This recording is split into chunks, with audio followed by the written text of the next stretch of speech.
My life's a lot like yours.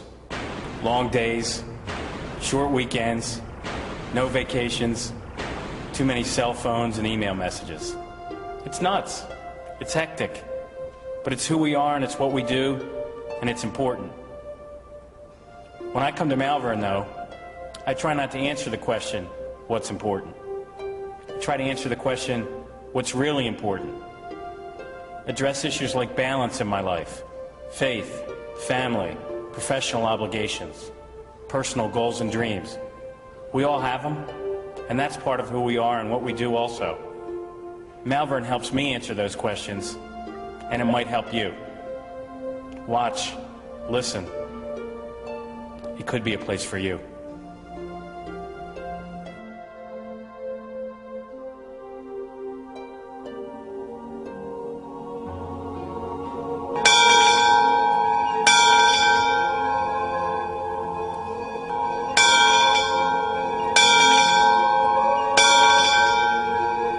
To a mapmaker, Malvern is a small town in suburban Chester County, about 25 miles from downtown Philadelphia. To the Men of Malvern, a league of Catholic laymen who conduct retreats here, it is St. Joseph's in the Hills, a woodland sanctuary that welcomes all who seek spiritual replenishment without regard to creed, color, or condition of life. And to generations of men, women, and families who've sought self-renewal and inspiration in these hidden hills, it is a place and an experience that transforms lives. I'm sitting here thinking about the days gone by when I first came to Malvern.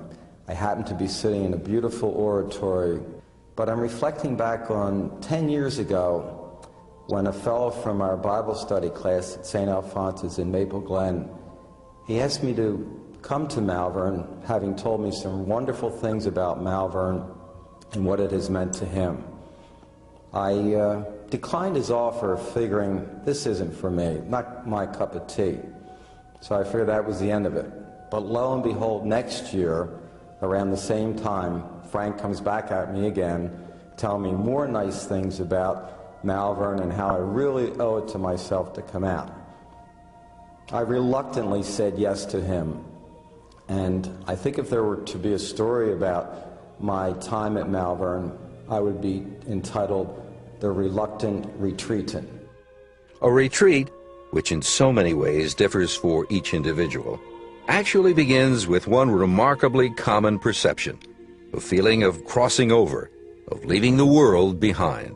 Here, entering a narrow tree-lined driveway, you become aware at once of an abiding peace and an almost palpable silence. Instinctively, you reach to your car radio and turn it down in deference to the deep quiet. At the end of the drive is a cluster of colonial and contemporary buildings that sit astride a low hill. An acre of lawn drops away to pass through surrounding trees. There is an air of expectancy that sends a light charge through the serenity. This is St. Joseph's in the Hills, a splendid estate with a spiritual purpose. You sense an atmosphere of openness and healing here. You feel at home, or at least among friends, and soon you discover that you are. I think we like to come out to Malvern Retreat House in St. Joe's in the Hills because it's such a break from what you normally do during the course of the other 51 weekends of the year. The peaceful beauty of Malvern Retreat just is a perfect vehicle to opening up families to talk to each other and to talk to other families who share the same concerns as we do in this secular society. St. Ignatius of Loyola, who is credited with founding the religious retreat movement, was first a soldier before he was named a saint. Ignatius saw in the military retreat a corollary that could apply to our quest for spiritual stamina, for deliverance. He recognized that we all need a safe place to which we can withdraw from our everyday battles, a place where we can regroup and gain strength, where we can examine our priorities and objectives, probe our values, ask what we can expect of ourselves. I'll never forget the first time I walked in this chapel. It was dark, it was a little bit cold, almost eerie. My first retreat in 1978, when my dad brought me here to St. Joseph's in the Hills. I didn't know why I was here. I didn't know what it was about. My brothers always went with them, so I had to go with them. In the years since, all kinds of issues I've brought with me on retreat. Sometimes I've been depressed and needed to find hope and be lifted. Other times I've been full of myself and needed to come a little bit back down to earth. There have been times when I've received so much and given little to the other men on retreat, and there have been times when maybe I've been fortunate enough to give some of my experiences to younger men. And we'd like to do more of that here at Malvern. It's been a great experience. And I'll never forget the last retreat my dad and I shared together. It was the last thing we did together before he died. Neither of us knew it at the time, but it was the Lord's way. And now, when I come to Malvern, in addition to feeling all of the things that bring me closer to God and to my faith and my family, I'm with my dad.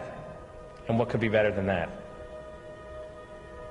Although it was Napoleon and not Ignatius who said an army travels on its stomach, it's clear that Malvern's cook and kitchen staff both concur. Retreatants, soldiers of Christ in their own way, will never quit their spiritual campaigns here claiming they were underfed, inadequately led, or poorly housed. Hi, my name is Tom Steer. I'm the Executive Director of Food Service and Executive Chef at Malvern Retreat House. Responsible for a staff of 50 employees who are eager to service all your needs. Our average weekend we cook 1,500 to 2,000 meals. Also certified nutritionist and dietitian. So no special diets are a problem. Just call ahead, let us know, or let us know when you get here.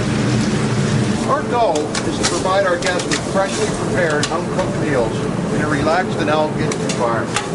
You won't be disappointed, I promise. As much a part of Malvern's artistry as its stained glass, mosaics, and precious metals, piping hot meals with an unmistakable homemade touch are shared in family-style atmosphere and seasoned with lively, open conversation. In short, both body and soul are equally served and everywhere nurtured.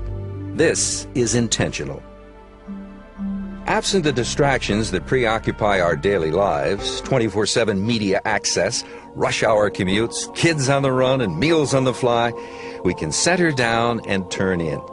This is where the treasure lies, where the miracles of Malvern can occur, in prayer and quiet contemplation. With all our material needs attended to, there's nothing else to do but open the door and wait for God's grace to flood, like a river of renewal, into the hours you've emptied. I can't imagine that anyone would be backing out of their parking space, turning toward the highway and say, boy, what a waste of a weekend that was. I mean, when you leave this facility, like I did the first year that I was here, when I drove home on the turnpike, my tires never hit the ground. I felt like I was on cloud nine, and that's a true experience. Malvern's about passion. It's about energy. It's about commitment to the things that make a difference in people's lives. What makes a difference for me might not be what makes a difference for you, but that's okay, because Malvern offers it all in a way that you can embrace. It's passion. It's a passion for living life and learning how to live life in a way that brings us all closer together in our faith and in our shared experiences. And one of my favorite things also is the reconciliation service, where once again there's blankets on the lawn and the families sit as a family unit, and there's a beautiful talk given by the priest up on the hill. And after that you have family affirmation, and we have 7 children, and to have our 18-year-old son has to go around to each member of the family and say something positive about that person, and to have my 8-year-old son hear his 18-year-old brother say something positive, well, a lot of times that's the only time of the year that's going to happen.